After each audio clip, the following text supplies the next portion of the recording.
Eh di, ang tanda mo na pala kung naabutan mong lola ko. Napapangiwing sabi ni Opelia na kinatawa naman ng biyehas.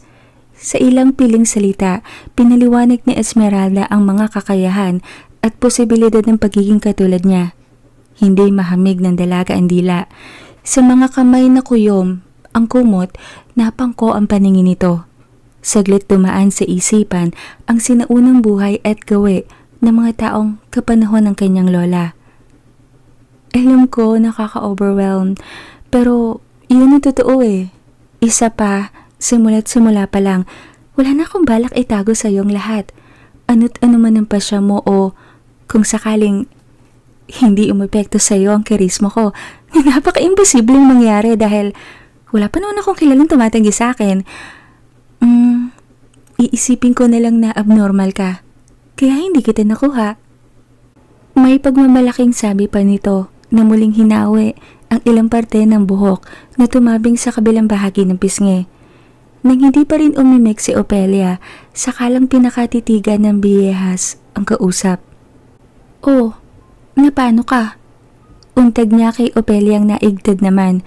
Tila napukaw ang malalim na iniisip. Dumaan pa ang ilang minuto bago ito sumagot.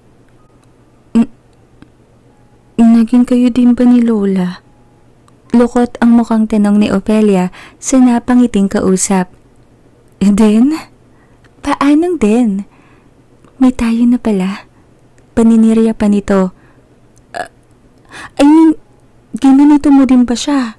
Alam mo na. Naiiritang balik naman ni Opelia. Anong ginanito? Linawin mo. Tudyo pa rin ang biyehas. Tuluyang nainis ang may sakit. Pinagkrus nito ang mga braso at tinuon ang nalilisik na mga mata sa isang bahagi ng silid. Naramdaman niyang tumabi sa kanya ang bisita, ngunit pumiksi siya nang tangkain siyang hawakan nito. Aba, nagtatampo ang Ale. Unang LQ ba natin to? Bilang tayo. Patuloy na kantsaw ng biyehas sa dalagang bahagyang umingos. Ay, mi amor, que lindo. Bulong nito sa tenga ng natigilan saglit na dalaga. Rinig na Esmeralda ang saglit na pagigiyagis ng ngipin ni Opelia. Hindi pa rin tanggap ang paninirya at akmang itutulak ang biyehas palayo, ngunit maagap na napigilan ang mainit pang braso, sanhi ng pababang lagnat. Namalaya na lang ni Opeliang nakahiga na siya. Nakataklob sila sa kumot at ang pilyang bisita ay nakaupo na sa kanyang sikmura. Ngunit may ingat at hindi sadyang nagpapapikat. Isang marahas na buntong hininga ang kanyang pinakawalan. Ramdam niya pa rin ang init ng hangin galing sa bibig. Bahagyang yumukod ang bisita niya. Hinakga ng kanyang noo. Sandaling nilapat. Napapikit ang dalaga sa preskong temperaturang naramdaman sa balat. Kasabay ng paglaglag ng ilang bahagi ng malambot na buhok na Esmeralda sa kanyang pisngi, na maagap na tinipo naman ang huli. Nang kunin ng biyehas ang bawat niyang kamay at pinagsalikop sa isa't isa bago iginiya pataas sa kanyang uluhan at hinawakan roon, hindi na pumikse ang dalaga.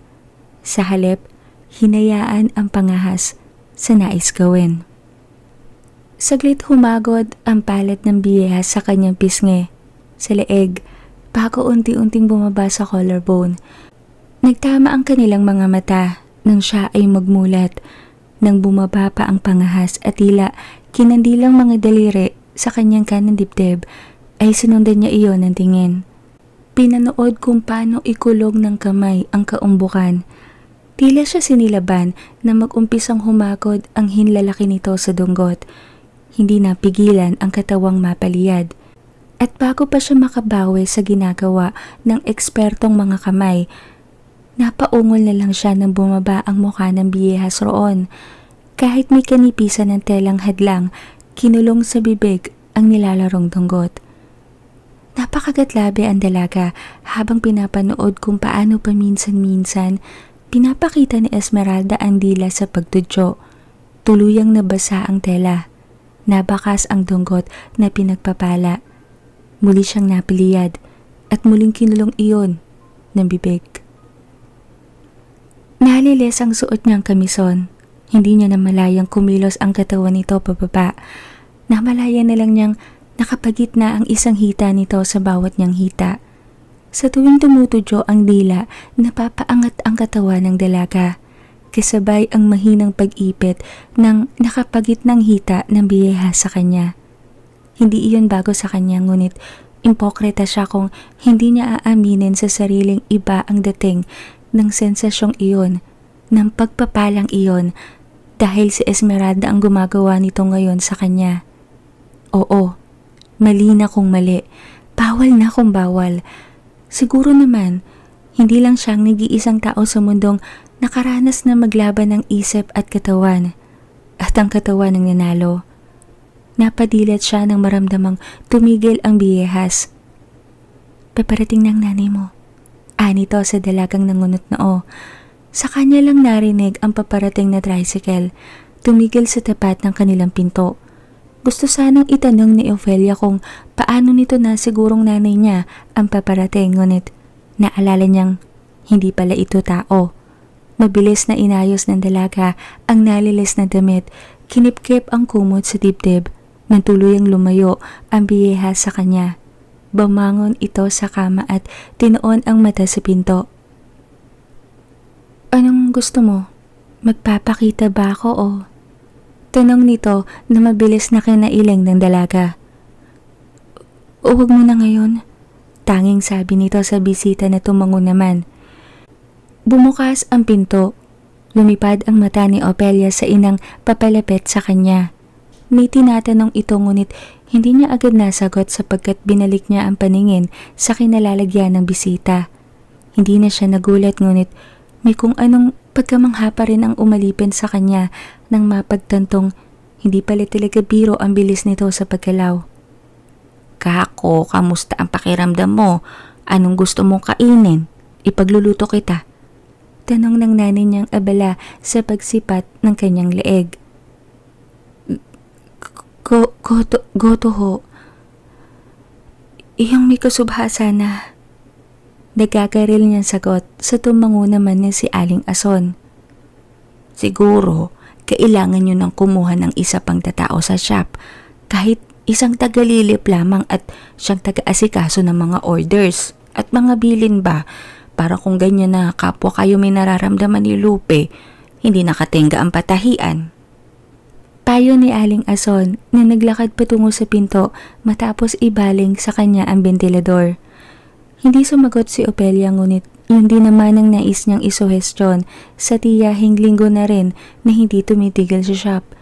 Parang tingin nga niya, sa tahimik nitong paraan, pinaubaya na sa kanya ang patahian. Nang tuluyang sumara ang pinto at narinig ang may ingay na hakbang ng ina pababa, sakaling nagpalingalinga ang dalaga. Bumangon siya at sumandal sa headboard ng kamang kinahihigaan. Esmeralda! Mahinang tawag niya sa kawalan. Walang tugon, ngunit nagpatay-sindi ang ilaw. Ang bintana ay nagbukas-sarado rin. Napamura ang dalaga nang makarinig pa ng mahinang pagtawa. Hindi ka nakakatuwa ah, kapag ako talaga nabinat. Ilang mahihinang tawa pa ang narinig ng dalaga bago muling lumitaw ang biya sa kanyang tabi. Nang ibaling niya ang mukha kung saan ito nakapwesto, isang mabilis na halik sa labi ang ginawa nito sa kanya. Nang binawi, naghinang naman ang kanilang mga mata. Umangat ang isang kamay ng biyehas at sinapo ang kanyang pisngi. Napapikit na may sakit. Ano bang meron ka, Ofelia? At parang hindi ko na kayang lumayo sa'yo. Bulong tanong ni Esmeralda sa napalunok na dalaga. Walang sagot. Ngunit si Ofelia naman ang tumawid ng distansya sa kanilang mga labi. Sa pagkakataong yun, lumalim ang halik.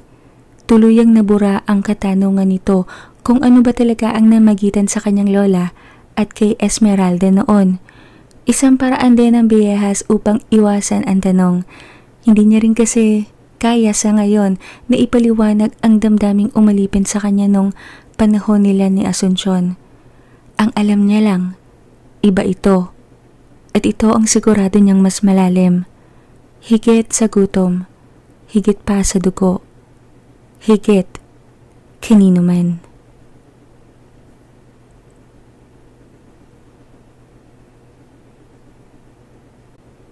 Hindi mapigilang mailing ni Ofelia nang paraanin ang hintuturo sa mesang may manipis na alikabok.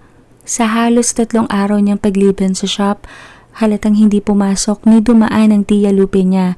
Sa kanya rin tumatawag ang mga nakanegosasyon nito. Binibigay ang numero sa kanya sa bahay, kaya kahit may sinat siya, siya ang kumakausap at humihingi ng pasensya sa mga damit at pa-repair na natenga. Hindi naman niya masisiantiyahin. Ang sabi ng katulong nito, ilang araw na rin daw sinusumpong ng kirot sa mga binte. Umaatake rin daw ang gout. Ang sabi pa sa kanya, nung napag-usapan nila ang tungkol sa pagkuha ng tauhan sa shop, siya na raw ang bahala. Basta bigyan na lang daw siya ng 10% sa kikitain ng patahian. Isang malinaw na paghahabiling sa kanya na ang naturang patahian. Umabot siya ng ilang retasang telang hindi na gagamitin, pinamuna sa mga lugar na abot ng kanyang kamay at mata. Nang mapunta sa telepono ang kanyang paningin, napabuntong hininga ang dalaga. Tumawag si Gabi sa kanya ngunit ilang araw na rin na hindi sila nagkikita. Alam nitong may sakit siya ngunit hindi magawang dumalaw. Pinadala raw kasi ng amo nito sa isang probinsya. May kinuhang papeles. Yun ang sabi sa kanya ng kanyang nanay sapagkat hindi niya kinausap ang nobyo tuwing ito ay tumatawag sa kanila. Malinaw niyang pinaparating ritong nagtatampo siya. May guilt siyang nakakapa sa sarili. Natural naman talaga yon sapagkat nababaling ang atensyon niya kay Esmeralda. Ngunit yun nga, hindi niya maiwasan pa rin magtampo. Kung tutuusin, wala pa si Esmeralda sa pagitan nila, may namumuong tampo na rin siya sa lalaki. Tangan nga lamang at pinaglalabanan niya yung isipin. Siya pa nga ang gumagawa ng paraan upang mapalis ang negatibong isiping iyon. Kaso nga lamang ay, "Aling Maganda, anong problema?"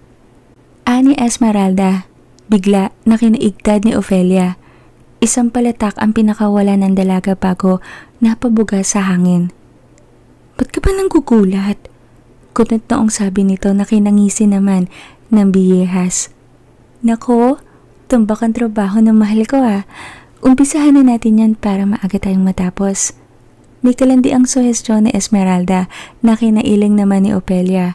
Pinaglalabanang mapangiti nang kumagat pa ito ng pang-ibabang labi at binigyan siya ng nangaakit na titig. Sa ilang mga araw na nilagi niya sa silid, marami silang napag-usapan. Maraming nakaw na sandali. Maraming matatamis na halik na pinagsaluhan. Nakakatawa mang isipin, pakiramdam niya, kilala na niya ang biyehas ng lubusan kahit na kung tutuusin, kailan lamang niya ito nakilala. "Ang landi mo," tanging sagot niya bago akmang tatalikod, ngunit naramdaman niyang yumapo sa kanyang sikmura ang mga braso nito. Mapangahas na umakyat ang isang palad, pasapo sa kanyang kanang dibdib. Napasinghap siya ng sakupin ng palad ang maumbok na parte. Minasahe ng napakabagal, may kung ano sa mga daliri nitong tila nakakahipnotismong pagmasdan. Ang sensasyon, tumutuloy pababa sa kanyang katawan. Tuloy-tuloy sa kanyang kasalanan. Ayaw niyang aminin, ngunit may kiliti siyang nararamdaman. Hindi pa nakakatulong ang mabibilis na pintig na nanggagaling sa kanyang dibdib at sa pagitan ng kanyang mga hita. Umalinsangan ang paligid sa wariba niya. Hindi nakatulong ang malakas na hangin binibigay ng may kalakihang bentilador.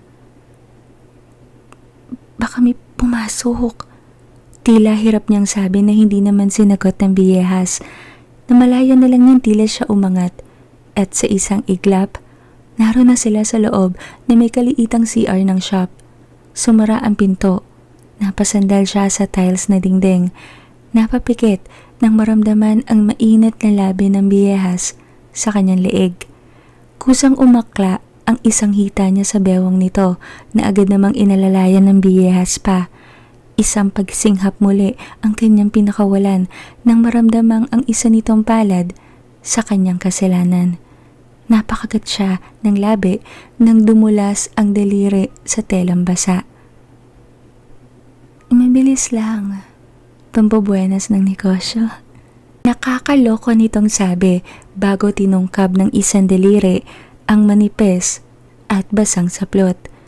Napatingala na lang ang dalaga nang maramdaman ang hininga ng kaulayaw sa kanyang dibdib na wala ng telang tumatakip pala. Lahat ata ng kayang tumibok sa kanyang katawan, sabay-sabay na tumitibok ngayon, kasabay ng tila nakakalasing na damdaming umalipin sa kanya. Kinalimutan niya muna ang lahat. Nilasap ang bawal na sandaling sa Esmeralda lang ang kayang magbigay sa kanya.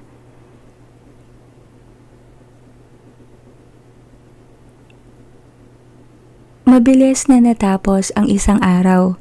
Lahat ng tenggang trabaho natapos din. Malaking tulong sa Esmeralda. Fast learner ito na hindi na niya kinitaka pa. May mga customer na umuwing dala na ang mga pinagawang damit, pinarepair o kahit simpleng panlilip lang. Ang kanyang tiyahin naman ay nagpadala ng isang boy na siyang pumick up ng iba pang hindi natapos na mga trabaho. Kausap niya ilang oras bago magsara ang tiyahin sa telepono. Nag-aalala ito na baka daw mapagod siya sa shop. Hinay-hinay lamang daw. Huwag daw niyang agadin ang lahat. Tanging oo lang ang kanyang nasabi. Na matapos sila mag-usap, nagpaskel siya sa pinto ng shop na naghahanap siya ng isa o 2 taong makakatulong niya. Formal na itong nagpaalam sa kanya na hindi na siya nito maaasahan pa. Retirado na sa makina, sinulid at karayom. Maaga pa naman, hindi pa naman nagkukulay kahilang langit. Gusto mong sumama sa akin? Saglit lang, may ipapakita ko sa'yo. Isang payak na dampa sa may bandang timog. Yaya sa kanya ng biyahas na agad naman niyang kinatango. Sakay ng kulay dilaw na Volkswagen Beetle, tinugpa nila ang isang highway kung saan naroroon raw ang isang dampang para sa kanilang dalawa lamang. Napangiti si Opelia nang bumaba sila sa sasakyan at nakita ang isang bahay na batong napapaligiran ng magkakatabing puno ng santol, kayumito at mangga. Sabi mo'y dampa. Kala ko'y totoong dampa. Tanging nasabi niya sa sumandal naman sa sasakyang kasama. Mingiti ito sa labing nilinga ang kabuuan ng paligid. Napasunod si Opelia sa ginawa nito. Pinakatitigan ng dampang gawa sa bato at pula ang kulay. Walang palapag, ngunit may pasadyang maliit na azotea sa labas na tinernohan ng 2 pulang silyang gawa sa mahogany at isang lamisitang kinapapatungan ng pasong may tanim na halamang santan. May isang bintana ito na gawa sa kapis, nasa bandang kanan, at isang pintong sapat lamang ang lapad at laki. Tingin ni Ofelia, ginawa ang dampang iyon para lamang sa 2 tao. Kalahating ektaryang lupain na may mataas na bakod ang hangganan. Walang kahit sinong naririto o nakatira sa paligid. Tayong 2 lamang. Napakunot na ang dalaga sa sinabi ni Esmeralda. Ha? Tanong nito na kinausog naman ni Esmeralda sa kanyang pagkakasandal. Nilapit ang muka sa kanya. Otomatikong napapikit si Ofelia. Isang gawi na nasanay na siya tuwing didikitan siya o akmang hahalikan ng biyehas. Bahagyang kinagat nito ang nahihikawang parte ng kanyang tenga bago bumulong. Our love nest, kung saan pwede kang umungol. Pwede mong hilingin ang lahat ng gusto mong ipagawa sa akin. Pwede mong sabihin, isa pa, at isa pa, at isa pa ulit, Esmeralda. Nanunuksong bulong nito na kinapula ng bawat pisngi ng dalaga. Pabirong hinampas niya ang tiyan nito na kinatawa naman ng biyehas. Gaga mo, ang lindi mo, parang ano dyan? Tanging nasabi ng dalaga sa lalong nanuksong kasama. Ano ka ba? Nakakadagdag kaya ng excitement yung dirty talk. Huwag kang mahihiya. Wala kang dapat ikahiya ron. Sa atin lang naman. Pero kung ano yung gusto mo, yun din naman yung gusto ko. Mahalaga lang naman sa akin. Gusto mo rin. Hindi ka napipilitan. Pag may ginawa o ginagawa akong hindi ka komportable, sabihin mo lang. Sabihin mo agad. May karapatan kang tumanggi o pagbawalan ako sa gusto ko dahil katawan mo yan. Anito pa na kinatitig ni Opelia sa berdeng lupang kinatatayuan nila. Pwede ba yun? Paano kung magtampo ka o mawalan ka ng gana pag umayaw ako? I mean, in the heat of the moment, sabihin kong ayoko, wag ganyan. Baka mainis ka o baka mawalan ka ng gana mayamot. Ang awkward kaya nun. Hindi mapigilang sabi ng dalaga at hindi rin niya napigilan ang ragasahan ng mga alaala ng huling pagniniig nila ni Gabi kung saan napilitan siya, nasakta ng kasalanan, nabitin, ngunit hindi tinigil o hinayaang mabitin ang kasama dahil natatakot na mapahiya ang kaniig.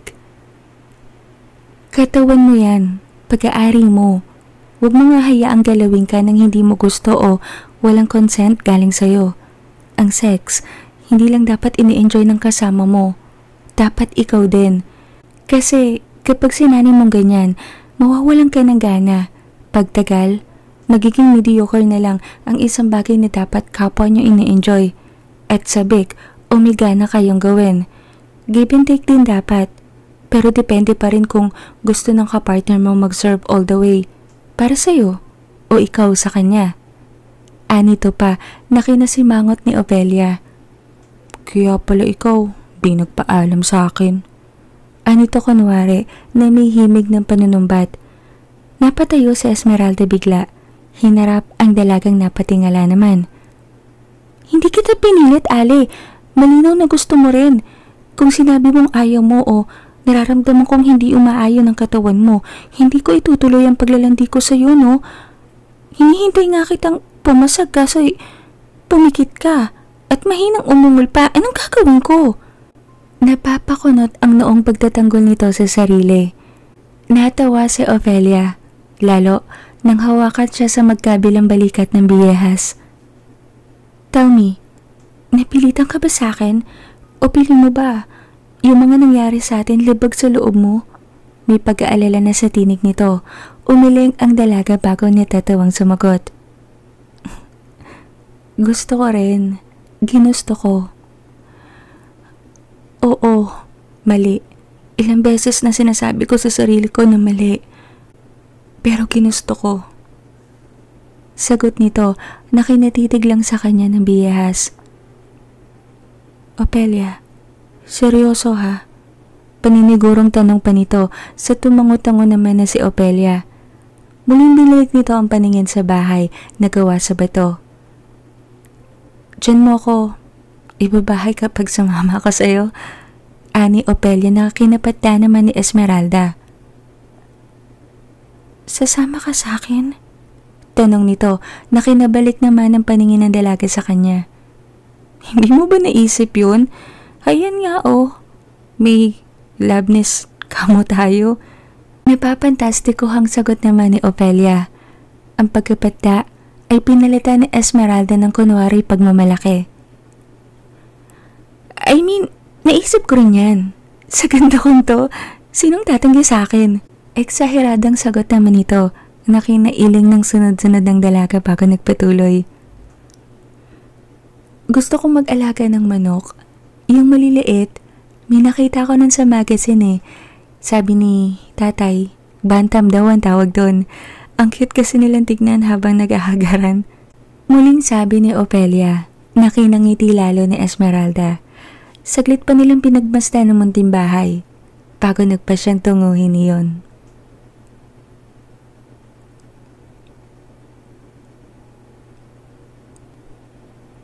Ginabi ka ata. Pati kay Opelia ni Aling Ason nang abutan siya nito sa kusina. Nagsinungaling ang dalaga. Sinabing may dinaanan lamang. Hindi binanggit kung sinong kasama. Tinanong siya nito kung kumain na agad naman niyang sinagot na oo. Binilan siya ni Esmeralda ng merienda nung babalik na sila, kaya hindi naman siya gutom ngayon. Tumango lamang ang nanay niya na tinuloy ang ginagawa. Akmang patalikod na siya na muli itong magsalita. Dumaan si Gabi. Maaga ka raw ata nagsara sapagkat galing siya roon upang sunduin ka. Wala ka na daw doon. Dala niya yung nasa mesa. Ninuso nito ang isang gawi ng kanilang komedor. Sa hapag, nalipat ang kanyang paningin. May isang pahabang kahon ng rosas roon at ilang pakete ng paborito niyang tsokolate. Hindi niya matagpuan ang sariling lumapit sa hapag. Uping, nag-aalala na kami. Ano ba talagang nangyayari ngayon sa inyo ni Gabi? Parang iwas na iwas ka sa kanya. Biglang sabi ni Aling Ason na nasa tabi niya na pala. Sa pinggang pinupunasan nito napatingin ang dalaga. Pag-usapan niyo yan kung ano man yan. Huwag niyong hayaang ang mumunting tampo ay lumala. Pangaral ng kanyang ina na tumalikod at tinungo ang kusina muli. Napapabuntong hiningang dinampot ni Opelia ang mga pasalubong saka nagdire-diretso sa kanyang silid. Sa loob, mabilis niyang nilagay sa cabinet ang mga iyon at saka binuksan ang ilaw. Naipagpasalamat niyang wala ang biyeha sa paligid bago nilak ang pinto at nag-umpisang magpalit ng damit. Nang makahiga sa sariling kutson, hindi niya maiwasang balikan ang maiinit na eksena ginawa nila ni Esmeralda sa loob ng dampang iyon. Hinatid siya nito sa tapat ng kanilang tahanan, sabay paalam ng mga ngasaro ito na mabilisan. Babalik matapos ang 1 o 2 oras. Hindi siya naglalak ng pinto ngunit mula nang tumating si Esmeralda, ginagawa niya. Napakagat siya ng labi habang inaabot ang unang malapit. Ang bagong suot na saplot ay muling namasa. Ganun ba talaga kasarap ang bawal? Mga salitang naibulong niya sa hangin.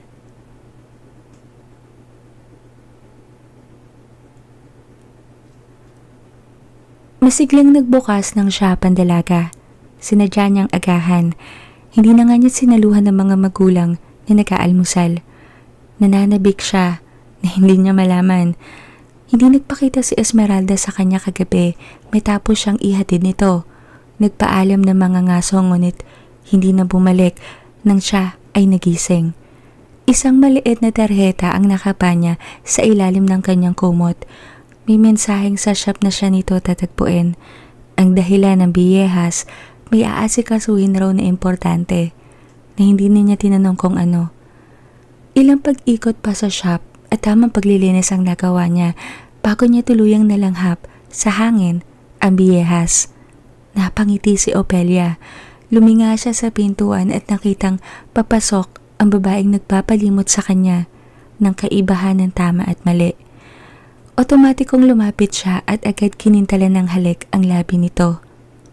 Ang aga mo namang nagising, tanong ng biyehas na sa labi niya nakatingin. Ewan ko pa, namiss kita bigla. Talagang tinutuo mong hindi ako akitin kagabi. May kunwaring hinampo sa tinig nito na kinatawa naman ni Esmeralda. Ayokong istorbohin ka. Gusto kong makapagpahinga ka ng mahaba-haba. Tsaka maging mahimbing yung tulog mo.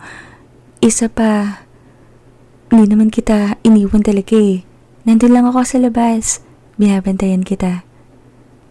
Pag-amin nito, nasaglit napakunot ng noo at luminga sa pintuan. Paano'y may narinig siya na pagtigil ng isang sasakyan malapit sa shop. Opelia, may... Anang biyeha sana, ngunit hindi natapos ang kanyang sasabihan sapagkat kinuyumos na ng dalaga ang kanyang mga labi. Alipin ng kung anong ligalig na pumupuno sa kanyang damdamin na masilayan si Esmeralda. Ngunit biglang bumukas ang pinto. Uping? Anang isang tinig. Nagumulat sa nakapikit pang talukap ni Opelia. Mabilis na umatras ang dalaga sa labing inaangkin at gulat na napalingon sa pintuan kung saan nakatayo si Gabi. Alalay ang kanyang tiya Lupe na may baston sa kabilang kamay.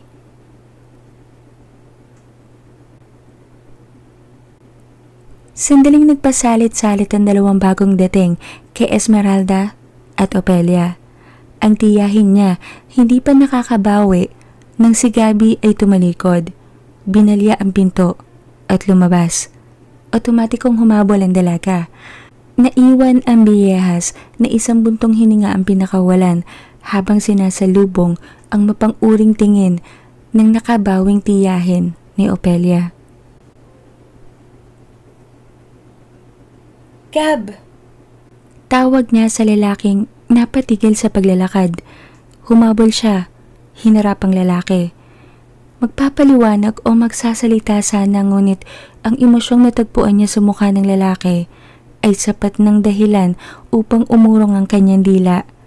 Hindi niya mapagtanto kung dismaya, galit o puot iyon.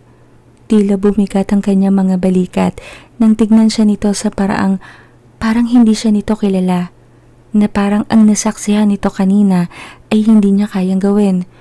Sa paraan pa nito ng pagtitiimbagang, bahagyang napabuga ito ng may karahasan na tila ba may masagawang eksenang gumuhit sa isipan nito at pinipilit na burahin.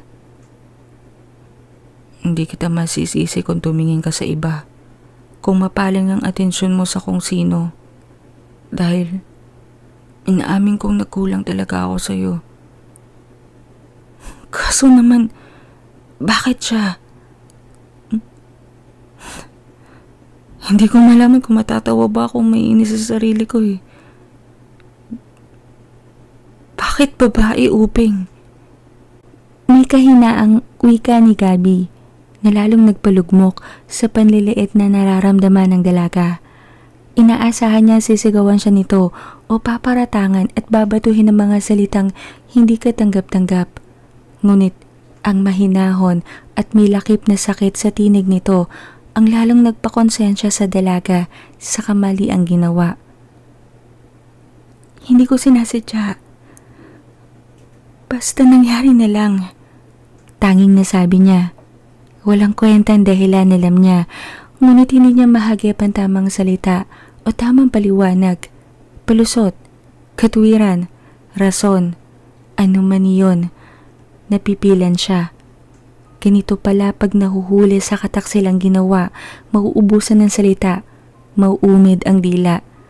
Gusto niyang idugtong na tukso kasi sa Esmeralda na nadarang lang siya.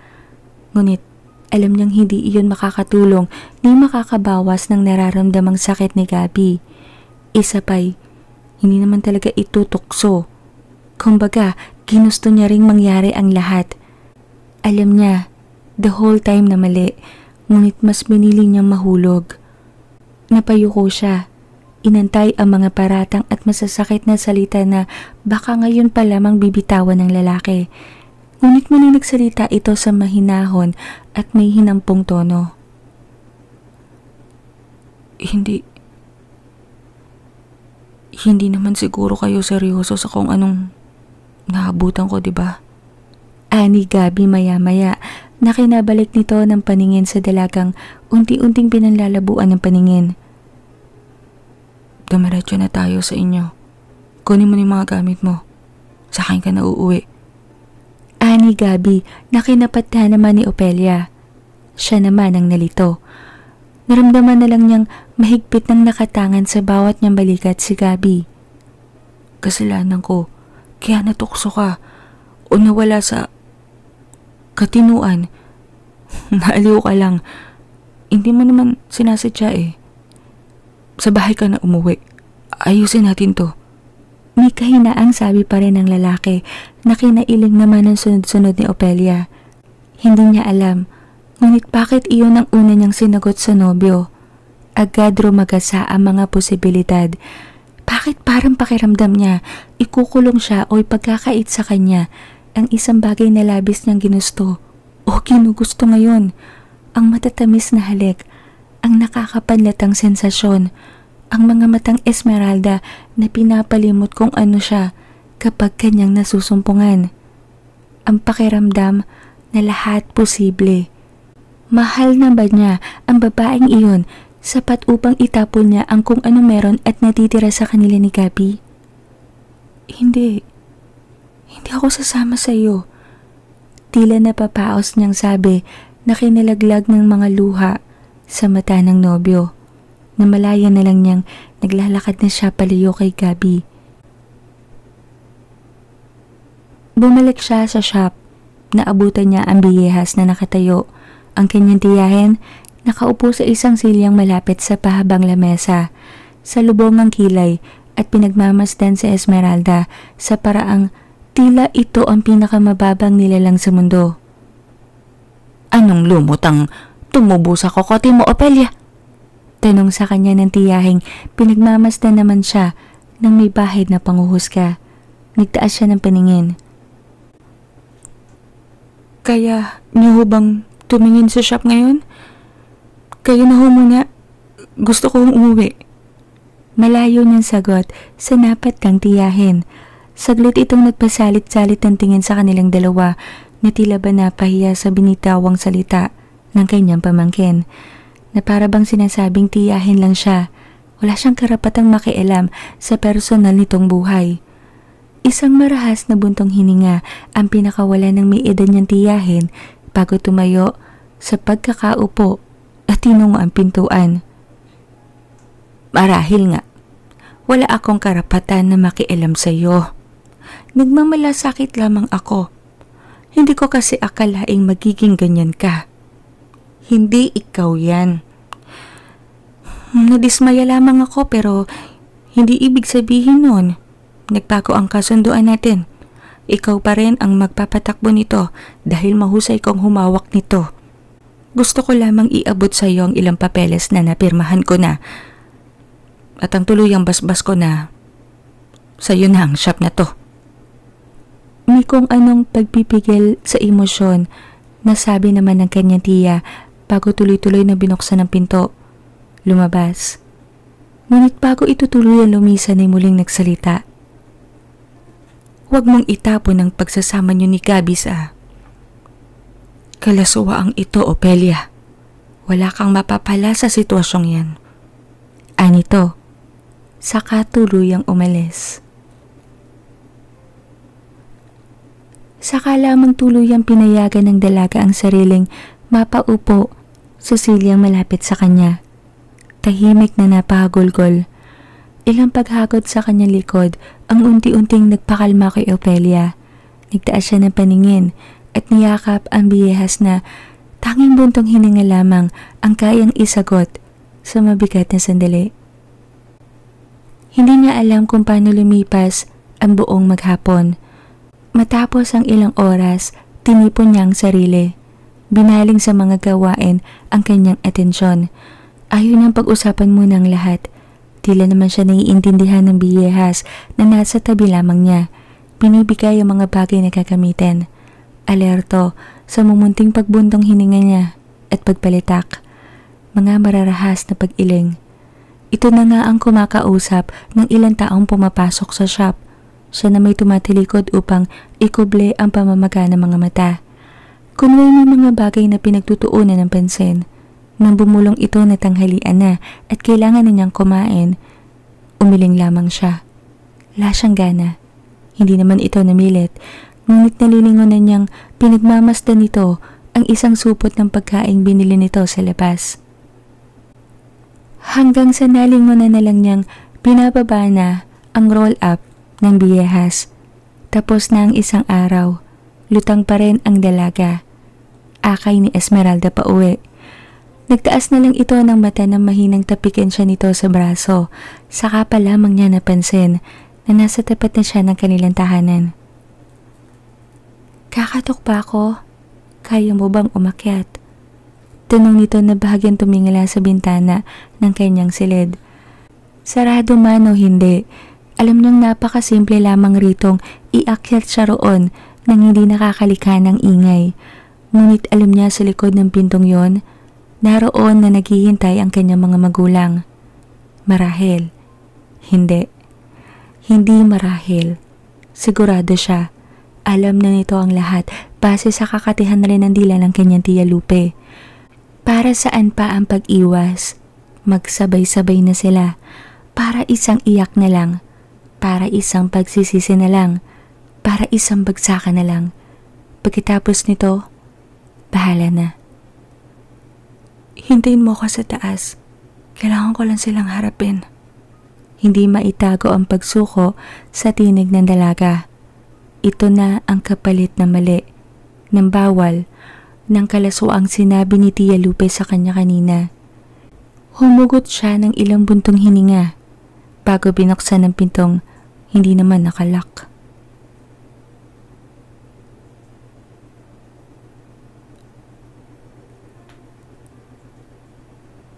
Ano tong sinasabi ni Lupe?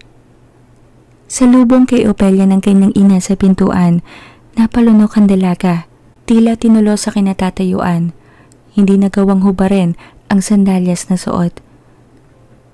Pagpala mga magulang mo na ang haharap sa kabaliwan mong ginawa, mas lalong nakakaumid ng dila. Doble ang bigat sa bawat balikat. Mas masasal ang kaba sa dibdib. Totoo ba? Segunda ng kanyang ama na nakaupo sa komedor. Madilim ang muka. Anong masamang hangin ang pumasok sa kukuti mong bata ka? Anang kanyang ina naman. Oo nga't hindi siya sumagot, ngunit baka sa kanyang muka ang pag-amin. Sorry po. Tanging nasabi ng pobre. Hindi ka na bata, Opelia. May sapat ka ng isip. Bakit kayo? Hindi mahamig ni Aling Ason ang salitang nais pakawalan.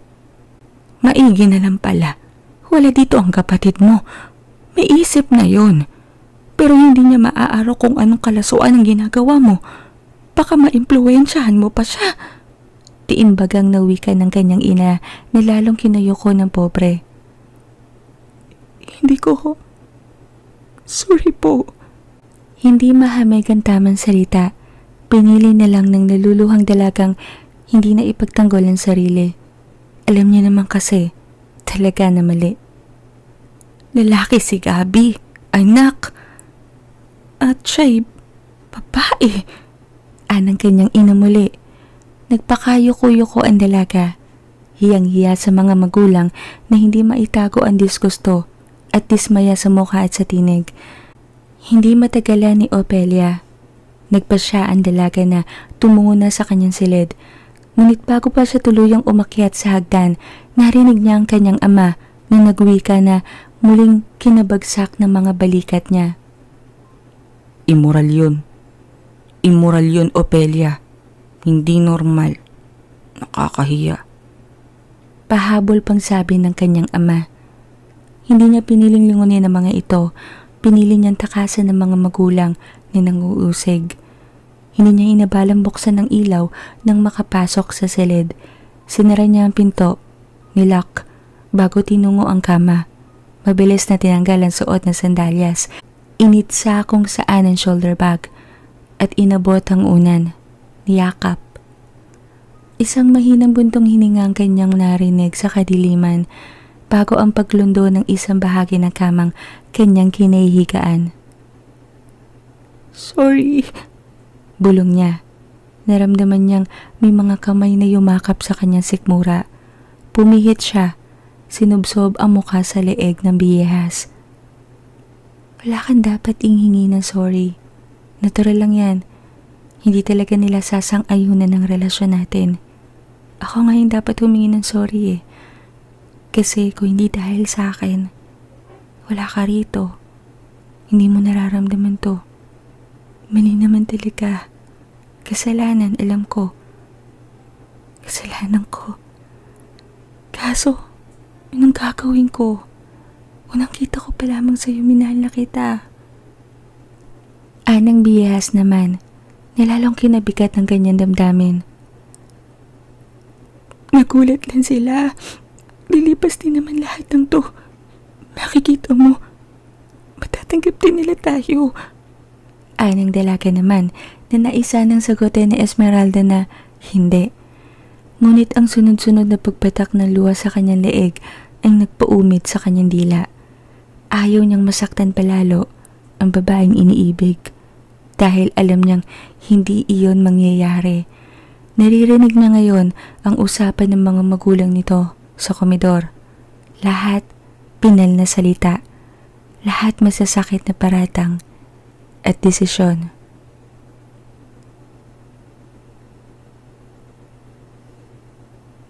Hindi niya kinibo ang pamilya. Hindi siya pinapansin ng mga ito. Naging napakatahimik ng tahanan nila bigla. Uuwi siya, papasok, hindi kakain sa hapag. Hindi rin siya inaalok. Nag-iiwasan silang tatlo. Hindi niya alam na posible palang magbago sa isang iglap ang mga magulang niya. Ngunit naiisip niyang natural lamang iyon sa ngayon. Kapwa nila hindi kayang harapin ang isa't isa at pag-usapan muli ang kaimoralan na ginagawa raw niya ngayon. Maraming bersyon ng pag-ibig at hindi lahat kayang tanggapin yun. Mga salitang binitawan ni Esmeralda na paulit-ulit niya naririnig sa isip. Ang mga alalahanin unti-unting napapalis kapag pinipikit na niya ang mga mata. Kapag yakap siya nito, kapag nagsasalo sila sa isang bersyon nila ng pagniniig, lahat nakakalimutan niya. Lahat nagiging tama. Walang mali. Walang immoral. Ngunit pagkatapos ng lahat, kapag siya nalang mag-isa sa silid, tuwing aalis ang kanyang mangingibig sandali, sabay-sabay na umaalingaw-ngaw ang mga paratang, ang alok ni Gabi, ang mga salita ng kanyang mga magulang, ang paraan ng pagtitig sa kanya ng paboritong tiyahin, ang iisipin at magiging reaksyon ng nagbabakasyong kapatid niya pag ito ay tuluyang nakauwi na sa kanila. Ang sasabihin ng mga tao, ng mga kamag-anakan nila, at ang hinaharap kung itutuloy niya ang kabaliwang ito kay Esmeralda. Maliwanag na hindi kasama roon ang mumunting palad ng mga batang minsan ay pinapangarap niya. Isang normal na hinaharap na buhay. Tatanda silang magkasama. Silang dalawa lang. Maraming posibilidad ngunit sigurado siyang may mawawala ng permanente. Matatanggap din niya. Alam niya. Ngunit hindi niya maamin sa sariling kasama na rin doon ang respeto ng kanyang mga taong mahal. Bababa ang tingin sa kanya ng mga ito. Isa sa mga isiping ayaw niyang tanggapin, kapantay nun ang gustuhing mapanatili sa Esmeralda sa kanya. Makasarili siya. Alam niya. Ngunit si Esmeralda kasi ang isang rason kung bakit may saya, may munting damdamin sa puso niyang kakaiba ang bigay. Masarap ang bawal. Si Esmeralda lamang ang nakakapigbigay sa kanya ng pakiramdam ng sensasyong hindi niya kinakasawaan. Kay Esmeralda, nararamdaman niyang parang ibang mundo ang kanyang ginagalawan. Ayaw niyang matapos yun. Ngunit tulad ng mga masasaya at matatamis na panaginip, gumigising siya at inaatake ng realisasyon.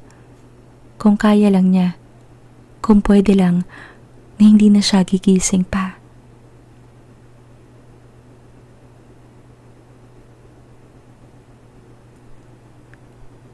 Sorry kung hindi kita mapapatuloy sa loob at sa bintana ka lang lagi pumapasok. Umpisa ng dalaga habang unti-unting tumitigil ang kanilang mga paa sa paglalakad. Mga salitang paulit-ulit na lang sinasabi araw-araw tuwing ihahatid siya. Muna, hanggang kailan niya gagamitin ng muna? Hanggang saan niya tatakbuhan ang problemang ito? Hindi niya alam. Tumingala ang biyehas at kumindat sa kanya. Magaling itong magtago ng kung anong emosyon. Nakukumbinsi si Opeliang wala lang rito ang paninahimik nila. Sa shop, sa silid niya, tahimik sila sa kanilang mundo. Masaya sila. May ilang taong nagtatanong kung sino to. Iniiwasan niyang sagutin. Sumagot. Mahigit 1 linggo na nakadikit sa pintuan ang paskel na naghahanap siya ng tao. Ngunit wala pa rin nag-a-apply hanggang ngayon. Kung tutuusin, hindi naman niya kailangan pa ang tulong. Kung daig ni Esmeralda ang 2 tao gumalaw at magtrabaho, isa pa'y parang hindi pa siya handa sa dagdag na matang makakaobserba at makakaalam ng kung ano sila ni Esmeralda. Parang ang bilis-bilis lang ng ilang kilometrong lakad, no? Aniya sa biyehas na sa kanya tinoon ang magagandang pares ng mga mata. Katulad ng ilang araw, mga araw na lumipas, hindi nagbabago ang antas ng pagkasabik at tinginan nila sa isa't isa. Parang pakiramdam pa nga niya, lalong sumidhi. Nakakaaliw ang mga kwentuhan. Nananabik siya sa mga nakaraang ginugol ni Esmeralda na nag-iisa. Naghahanap ng kung anong hindi pa nito alam. Mga kwento nito sa pinanggalingan.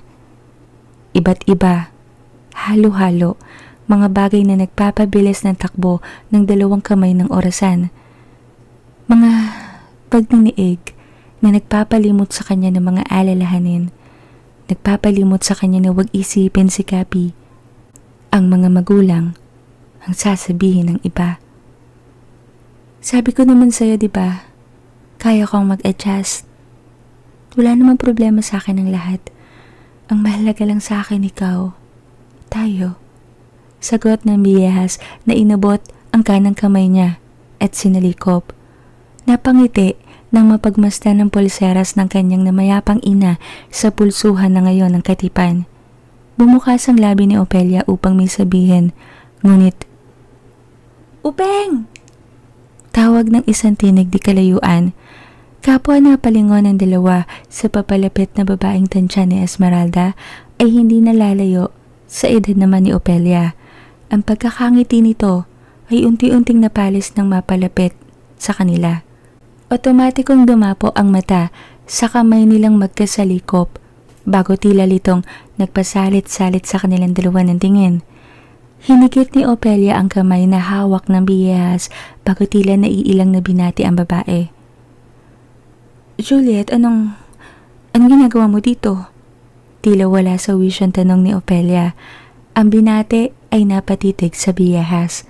Basa sa mukha nito ang pagkamangha at pagkalito. Si Esmeralda. Kaibigan ko. Esmeralda si Juliet, pinsan ko. Muling wika ng dalagang kay Juliet tinoon ang mata. Sadyang iniwasan ang biyehas na pinaglalaban ng mapatitig sa dalagang kinaila siya sa harap ng isang kamag-anak. Naipamulsa ng biyehas sa mga kamay sa likod ng pandalong suot bago may praktisadong ngiti na binigay naman kay Juliet. "Hi, Juliet!" Pakyut na sabi ng biyehas sa kumurap-kurap naman na babae. Tila ba nabatubalhani at hinahamig ang sarili. "Hi, Esmeralda!" Ganti nito sa biyehas na saglit nilingon ang dalagang hinatid bago sa langit na papakahel na patingala. "Mauna na ako mamamalengke pa ako eh." "See you."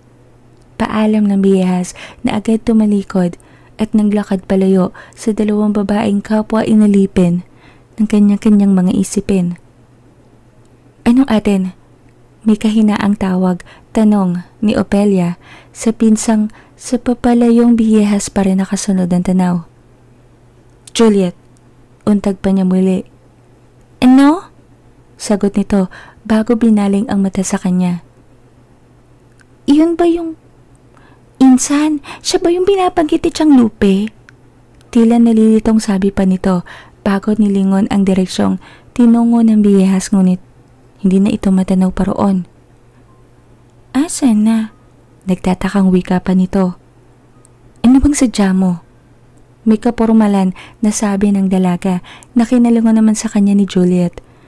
May hindi maitagong pagkairitang nakaguhit sa mukha ng dalaga. Paano'y alam niyang may katabilan rin ang pinsan niya. Agad na sakyan ni Juliet na hindi ito komportable sa paksang kanyang tinatanong. "Ikakasal na si Benita sa katapusan. Biglaan ni. Buntis na kasi." Napatitig si Opelia sa sobrang nilabas nito mula sa shoulder bag. Inabot at binasa ang nilalaman ng kalatas. Isa siya sa mga piling bisita at abay na rin. Si Benita ay isa sa mga malalapit niyang kaibigan. Hindi masasabing matalik, ngunit may barkadahan sila noong sekundarya na binubuo rin ng 5. Siya'y pang-6. Pagka-graduate, nagkanya-kanya na silang daang tinahak, ngunit paminsan-minsan, kapag may okasyon, naghahanda o pinagkakagastusan ang pagkikita-kita. Kaya tagal na rin ang huling get-together nila. Halos 1 taon na rin mula nang nagpabinyag ang isa pa nilang kaibigan. Sa akin inabot ng bruhang imbitasyon at alam niyang pupunta rin naman ako sa'yo pag nalaman nating imbitado tayo. Dadayuhin pa niya yung dalawang nasa poblasyon eh.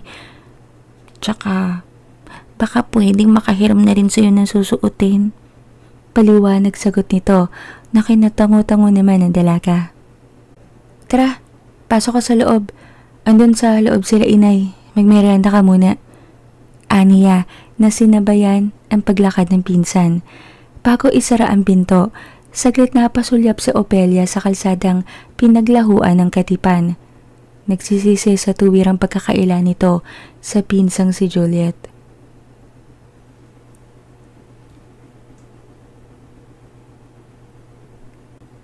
Pabiling-biling si Opelia sa kinahihigaan. Hindi mapakali. Naroong hatake ng kumot. Ibalot ang buong katawan. Naroong tanggalin. Ilipat sa ibang pwesto ang unang gamit. Tipunin ang buhok na sumabog sa muka. Bumuntong hininga. Napakaraming buntong hininga. Libing 5. Ani Esmeralda na kinaigdad ng nakapikit na dalaga. Uy! Tipid niyang nasabi sa bisitang magaang ang katawang sumampas sa malambot na katre. Pang-15 buntong hininga. Anong gumugulo sa'yo? Tanong nito na pinatay ang munting lampshade na nagbibigay ng pusikit na liwanag sa kabuuan ng silid. Lumaganap ang dilim, isang bagay na naipagpasalamat ni Opelia.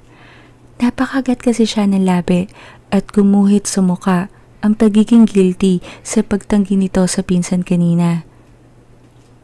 Hindi lang ako makatulog, tsaka hinihintay din naman kita eh. Akala ko nga hindi ka na darating. Napapakunot noong wika pa ng dalaga na pinaglalaban ng bumaka sa tinig ang tunay na nararamdaman. Ang hindi niya alam, nakikita siya ni Esmeralda ng malinaw sa dilim. Sinadya iyon ng biyahas upang hindi ito gaanong mahirapang itago ang tunay niyang damdamin. Alam naman niyang darating ang ganitong pagkakataon. Niiintindihan niya yon. Komplikado sila, ang relasyon nila sa isa't isa. Matulog ka na. Baka sermonan ka na naman ng Tia Lupe mo kapag hindi ka nakagawa ng mga output bukas, ikaw din. Nilangka pa ni Esmeralda ng konting panunodyo ang dinig. Inabot niya ang tenga nito. Saglit pinadaan ang dulo ng dila sa punong tenga bago magaang nakinintala ng halik. Napasinghap ang dalaga. Ramdam niya ang pagtaas ng pinong balahibo sa brasong nakadikit sa braso niya. Otomatikong dumantay ang binti ng dalaga sa kanyang sikmura. Kinabig siya palapit. Naglalambing. Nais punan ang akala'y pagdaramdam niyang tinatago. Ang totoo, sa loob-loob ng biyehas, meron. Ngunit katulad nga ng kanyang sinabi, kaya niyang mag-adjust. Walang mahalaga sa kanya kundi ang hayaan siya ni Opeliang mahalin niya ito. Mahalaga silang dalawa. Yakapin mo ko. Lambing nitong bulong na sinunod naman na Esmeralda. Matulog ka na. Gigising ka pa na maaga bukas. Bulong niya pa sa napangiting dalaga. Umangat ang isang kamay nito ngunit bumulong siya ng hipnotismo upang tuluyang bumigat ang mga talukap nito at akayin na sa pagtulog ang kamalayan. Saglit lang, mahinang paghihilik na ang naririnig ng biyahas mula rito. Isang buntong hininga ang pinakawala ni Esmeralda.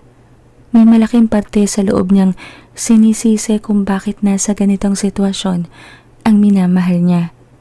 Alam niya naman noong pa na hindi pwede. Kaso'y eto, sumigita siya.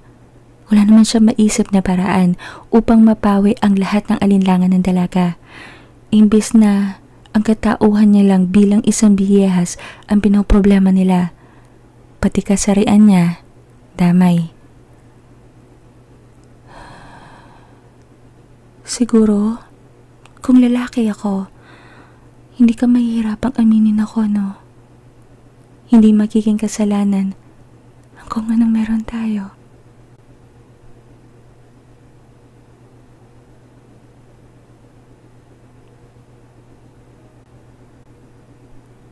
Gusto mo bang sunduin kita?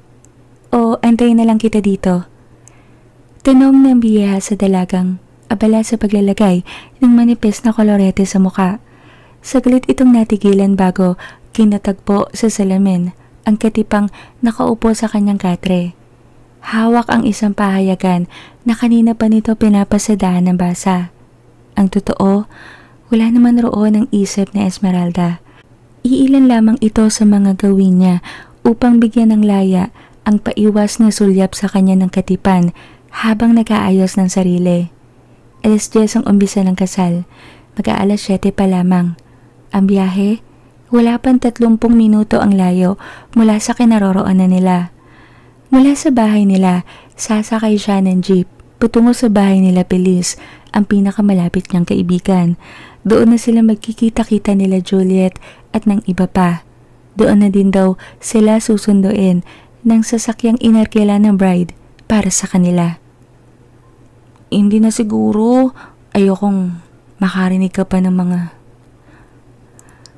May pagkachismosa kasi mga kaibigan ko, isa pa. Baka imbitahan nila si Gabi. Ayoko lamang na...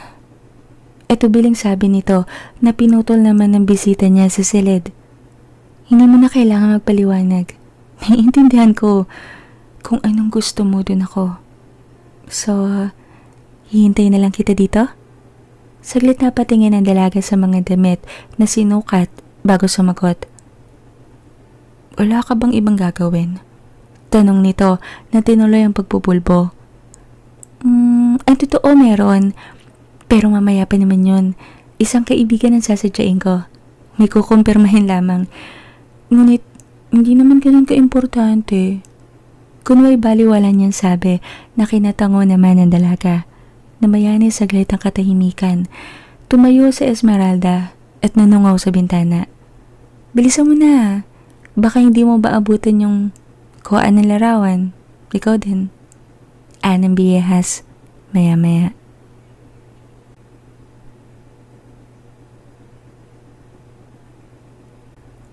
Tilian ang unang bati kay Opelia nila Doray at Feliz nang bumaba siya ng jeep. Bagamat napangiti na maluwag, hindi niya maiwasang bahagyang mapalinga sa ilang pasaherong naigdad na mag-ingay yung mga kaibigang kay tagal na ring hindi nakikita. Ang bahay nila Feliz malapit lamang kasi sa kalsada, isang hani ng mga magkakatabing bahay at establishmentong komersyal. Nakaayos na ang mga ito. Hindi pa siya nakakalapit sa dalawa na sundan ng tilian. Kasunudan niya ang isa pang jeep, si Andeng. Nagyakap-yakap sila agad. Hindi makakailang nasabik sa isa't isa. As usual, late na naman ang pinsan mo. Napapairap na sabi ni Doray kay Opelia. Hindi yun bumili ng damit ano? Nangiram na naman sa'yo. Tanong naman ni Feliz, isang bagay na hindi pa rin nagbabago. Masasabing may paborito ang barkada sa grupo, si Benita at si Opelia yon. Si Juliet kasi kung tutuusin, sinama lamang ni Opelia sa barkadahan. Paano'y walang solidong grupo si Juliet dahil kilalang pa-importante at may pagkapalalo minsan. Ang pagsama-sama ay tinanggap na lang ng lahat. Hindi naman kasi masamang tinapay si Juliet, lalo at kung kikilalanin na mabuti. Natural lang naman sa taong may negatibong ugali kahit isa. Sasagot sana si Opelia, ngunit isang itim na Toyota Corolla ang tumigil di kalayuan sa kanila. Umibis roon ang pinsan niyang naka-curlers pa ang buhok. Hindi maganda o gaga sa may kalakihang bag na dala. Mabilis nitong sinara ang pinto ng sasakyan at pagkalayo roon ng dalaga, siyang andar naman ito agad. Sinalubong nila ang bagong dating na tila ba may kislap sa mata. Sinanda ng tanaw ang papalayong sasakyan. Sino yun? Usisa agad nila Doray na hindi nasagot ng dalaga sapagkat isang jeep naman ang tumigil sa kanilang tapat. Kilala ni Feliz ang nagmamaneho. Kababata nito. Sinabing ito raw ang sundo nila patungo sa kapilyang pagdarausan ng kasal. Wala si Kapi? Tanong ni Doray nung nakasakay na sila. Lahat kay Opelia na patingin. Nagkipet ang dalaga. Day, worth it ba talaga siya para ipalit kay Gab? please. Ayoko na pag-usapan. Hindi pa ako handang mag-share. Pakiusap niya at awat sa apat na tumango-tango naman. Nalipat ang paksa agad sa ikakasal. Muli, napuno ng kwentuhang walang kawawaan ang loob ng jeep.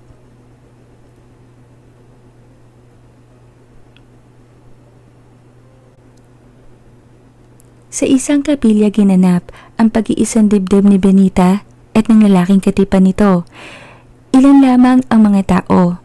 Pili lang ang inimbitahan. May mga jeep na inarkila para sa okasyong iyon. Ang bagong mag-asawa sa isang owner-type jeep ang sinakyan na inaadornohan naman ng mga bulaklak ng puting rosal.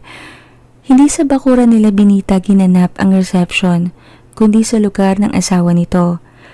Pagbaba pa lamang ng magkakaibigan sa sasakyan ay tinanaw agad mula sa puting gate ang bahay kastilang pinagdarausan ng pagsasalo. Ang gara ano? Bulong ni Juliet sa apat na babaeng kaibigan nito. Lahat sila napatango.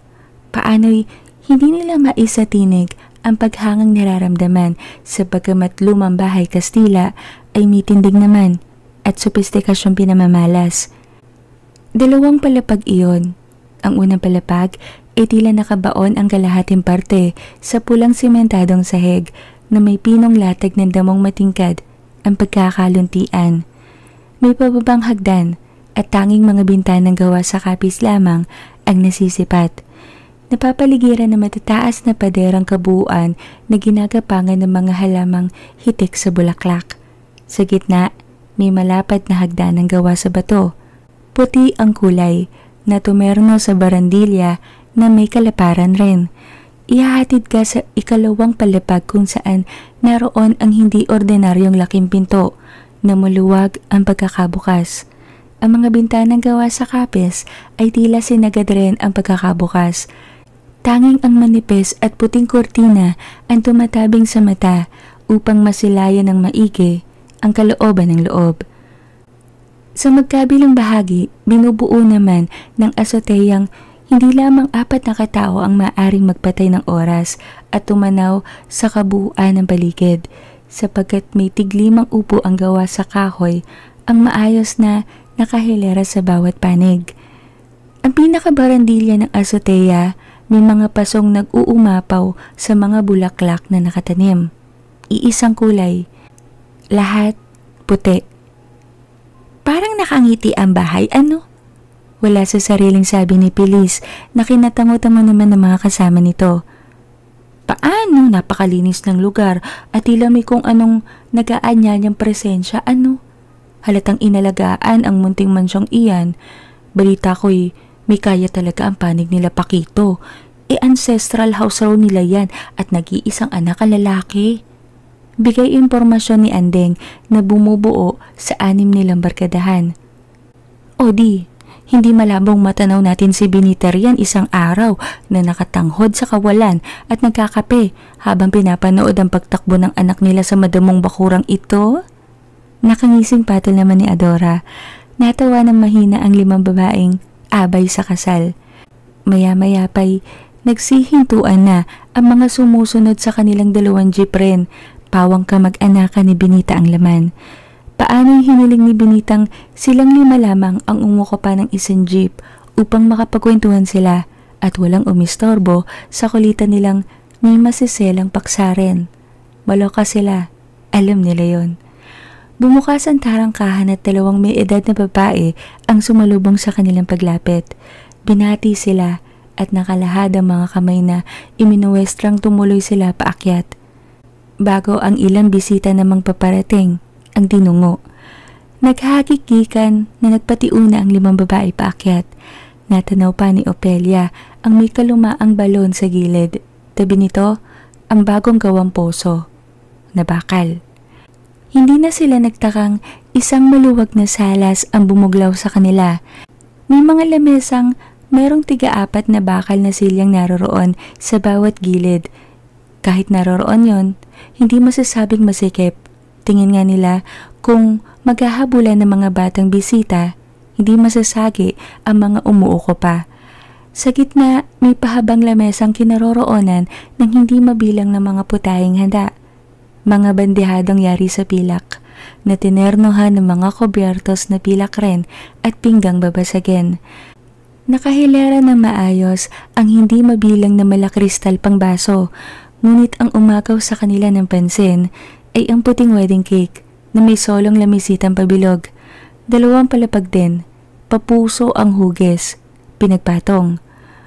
Puti maging ang mga bulaklak na umiikot sa bawat gilid nito. Sa gitna, may pigo rin ng 2 kalapate. Magkadikit ang bawat tuka na sumisimbolo ng bagong kasal. May 5 puting ribo na nakalaylay sa ibabang bahagi naman. Sinasayaw ng hangin ngunit pinakadulo nito'y may papusong nakadikit naman. Sanhi upang hindi tuluyang sumampay kung saan-saan ang nakalaylay na mga hibla. Animo ba'y sinadya? Pabigat lamang. Disenyo upang mas maging kaibig-ibig ang pagtitig sa matamis na pagkain.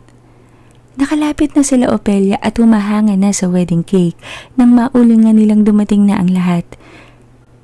Nagpahuli sa pag-akyat ang bagong kasal sapagkat may tradisyon na ginawa. Kahit hindi pa tapos sa paghanga sa cake, napilitan ng 5 babaeng tunawin sa bintana na paakyat ang bagong kasal. Sa huling palapag paakyat, naghihintay ang kanilang mga magulang. Kapwa nagmano ang mga ito at hinihingi ang kanilang mga bendisyon. Ang 2 ginang na nanay nila Benita at Paquito, halin-hinan sa pagsinghot, paggawa at pag-iyak. Ang 2 haligi naman ng tahanan ay hindi maitago ang pagtawa sa dramang hindi maiwasan. Nang maigawan ng bendisyon, tumabi ang mga magulang at hinayaang umakyat na ng tuluyan ang bagong mag-asawa. Bago pumasok sa pinto, ginawaran ni Paquito ng halik sa labi ang pinamulahan naman na si Benita. Kanya-kanyang sipulan na, tawanan at pagbati ang mga tao sa paligid. Bakit 2 pala yung regalo mong dala? Tanong ni Andeng kay Juliet na kay Opelia naman saglit na patingin. Saka pa lamang napansin ni Opeliang nilalagay na ni Andeng ang mga regalo nila sa isang bahagi ng bahay. Mabilis niyang nilabas sa shoulder bag ang sobrang naglalaman ng mahigit 300 din. Bawas na yun sa ipon niya sapagkat wala na rin siyang maisip na regalo sa mag-asawa. At ubiling napatingin si Juliet sa dalagang sa kanya naman nakatingin rin. Tila hinihintay ang sagot niya. Oo nga, bakit nga ba? Segunda ni Pilis. Kay Gabi galing yung isa. Hindi kasi siya makakarating kaya pinadala na lang sa akin. Sorry Insa na, ngayon ko lang naalala eh. Kaninang umaga niya lang kasi binigay, nakalimutan ko ngang banggitin. Tsaka nakita mo naman di ba nagmamadali ako kanina, yung curlers ko, nasa buhok ko pa. Halos nagagarel na paliwanag ni Juliet. Napakurap-kurap naman si Opelia. Panimik kung anong kumuyom sa loob ng kanyang sikmura nang marinig ang pangalan ni Gabi na sinundan ng pagkalito at hindi maipaliwanag na damdaming tila saglit na umalipin sa kanyang loob, dahilan upang hindi niya mahagip ang dila upang magsalita. Sino yung naghatid sa'yo kanina? Bakit hindi mo pinakilala sa amin? Parang nagmamadali, parang may iniiwasan. Panguhuli naman ni Doray. Pwedeng secret muna. Saka umalis din naman agad siya bago niyo patuluyang masipat eh. Balato niyo na lang muna sa akin to. Tila kabadong paliwanag naman ni Juliet na kinatahimik ng lahat. Sagot ni Pilis na tila nailang. Hindi naman mapigilan ni Opeliang kumunot ang kanyang noo. Maingay ang paligid, ngunit may kung anong katahimikan ang sumaklaw sa kanilang 5. Nabahiran ng mali siya ang paksa. Kahit na kung iisipin, wala naman dapat idugtong sa pangyayaring yon.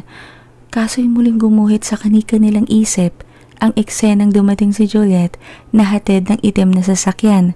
Nagniningning ang mga mata nito. Si Gabi kaya ang naghatid dito? May sasakyan na si Gabi? Mga tanong na umiikot sa kani-kanilang mga isipan. Napataas ng kilay si Doray nang maalalang sinabi ni Juliet na papasok pa raw sa trabaho ang naghatid dito kanina. Napalunok ng lihim si Opelia sa isiping iyon naman. Hindi niya gusto ang ideyang si Gabby ang naghatid sa pinsan niya kanina. Alam niyang wala siyang pakialam. Wala na siyang pakialam dapat sa lalaki. Siya ang nagloko dito. Malinaw na tapos na sila. Sinaktan niya to. Pinalit niya si Esmeralda. Ngunit hindi niya maatim na maamin sa sariling nagingit-ngit siya na baka may kung anong intindihan na o kung anong meron man sa pagitan ni Juliet at ni Gabby. Kilala pa naman niyang bigay hilig ang pinsan niya. "Tara, kain na tayo!" Basag ni Andeng sa tensyong namumuo. Sakalang tila nagawang magtaas ng mukha ni Opelia at nagbigay ng porsadong ngiti sa lahat. Alam nilang ayaw ni Opeliang pag-usapan ang hiwalayan at isyong kinakaharap nito sa kasalukuyan. Ngunit maging sila, hindi rin nila nagustuhan ang ideyang tataluhin ni Juliet ang pinsan nito. Ngunit sino ba naman sila upang humadlang?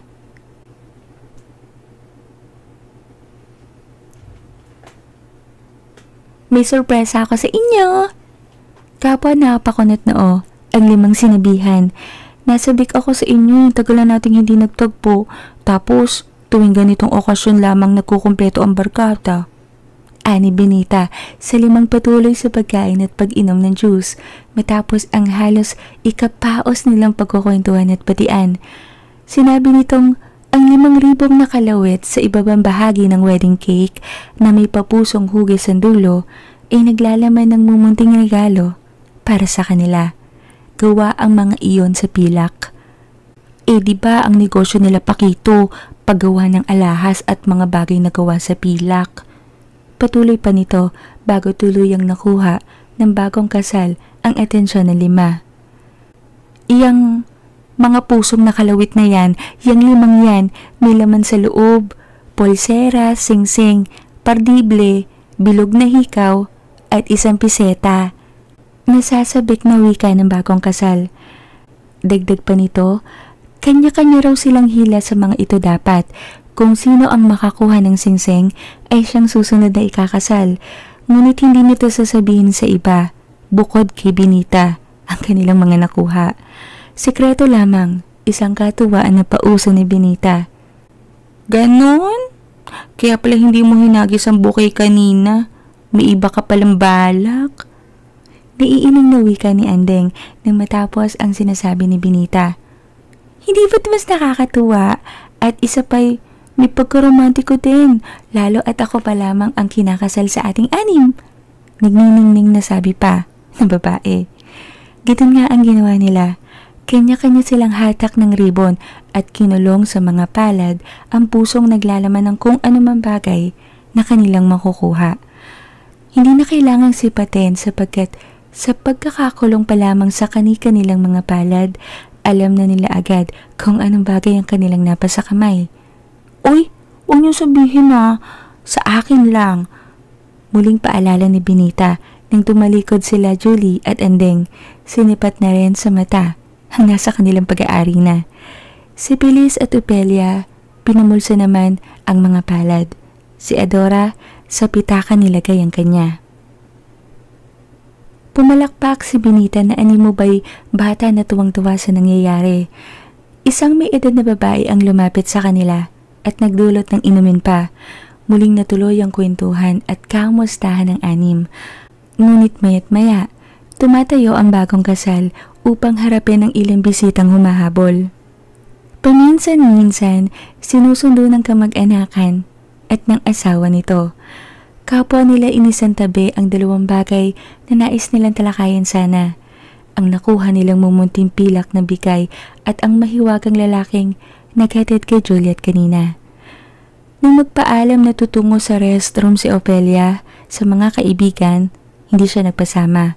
Hindi rin naman nagprotesta ang 4 sapagkat kapwa abala sa pag-inom at pagkain at pakikipagkuntahan din sa isa't isa. Siniguro ng dalagang mag-isa na lamang siya sa loob nang buksan niya ang munting pusong naglalaman ng pilak na singsing. Maganda ang disenyo, mga mumunting bulaklak. Ngunit hindi niya matagpuan ang sariling sukatin iyon. Sa halip, Nilagay na lamang niya sa bulsa ng bestidang suot niya. Oy, nakuha mo yung singsing. Huwag mo ikaila. Tinanong ko sila anding wala sa kanila. Hindi na nagulat si Opelia na makitang inaabangan siya ni Benita palabas. Bumuka ang kanyang bibig ngunit hindi niya maapuha pa mga salitang nais isagot. Isang pagtawag sa kaibigan ang nagpalingon naman sa kanilang dalawa. Isang bagay na kinapagpasalamat ni Opelia. Tinawag ito at may tinanong na siyang pagkakataong sinamantala naman ni Opelia upang tumungo sa komedor. Kumuha ng maiinom. Pakiramdam niya na uhaw siya bigla. Sinulyapan niya ang mga kaibigang kung hindi kumakain ay may kinakausap o may iniinom bago siya tuluyang bumaba sa hagdan. Sumalo sa ilang taong nakakalat sa paligid. Naglakad-lakad. Kunway may sinisipat sa mga halaman bago tinungo ang balon, di kalayuan sa kanya. Alam niya sa sariling hindi sumunod sa kanya si Esmeralda sapagkat sinabi nitong may lakad din ito. Isa pa, hindi naman siguro siya nito pagsisinungalingan. Ngunit upang makasiguro, ilang beses siyang pasimpleng suminghot sa hangin. Nang masigurong hindi niya malanghap ang samyo ni Esmeralda, kinuha niya ang singsing mula sa bulsa ng bestidang suot at mabilis na tinapon sa balon.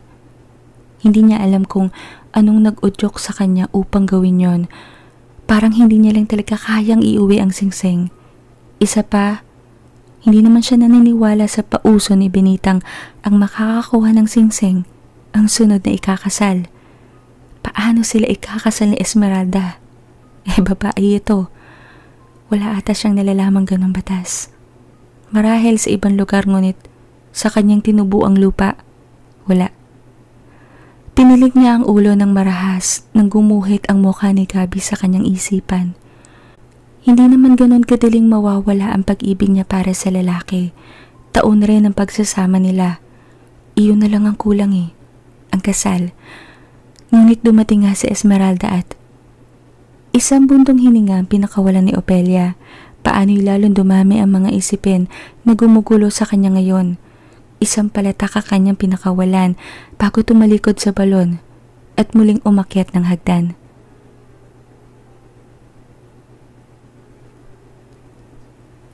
Naisandal na Esmeralda ang katawan sa dingding ng likod bahay na kanyang pinagkukublehan matapos bawiin ng mata kay Opeliang umalis sa kinatatayuan nito.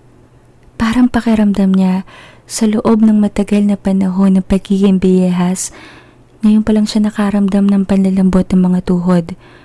Lalo nang makitang pasimpleng tinapon ng kanyang mahal ang singsing na pilak na nakuha sa wedding cake. Kanina pa siya nakikinig at lihim na binabantayan ang dalaga. Maigi na lang talaga, tinanggal niya ang samyo sa hangin upang hindi siya malanghap ni Opelia. Alam kong mahal mo ko. Nararamdaman ko na mahal mo ko. Sadyang hindi mo lang talaga ako kayang ilantad bilang sa'yo. Naiintindihan ko yon. Mahinang bulong ni Esmeralda sa hangin. Mga katagang nais niya sanang sabihin kay Opelia, ngunit alam niyang makakaragdag lamang iyon sa bigat ng sitwasyon.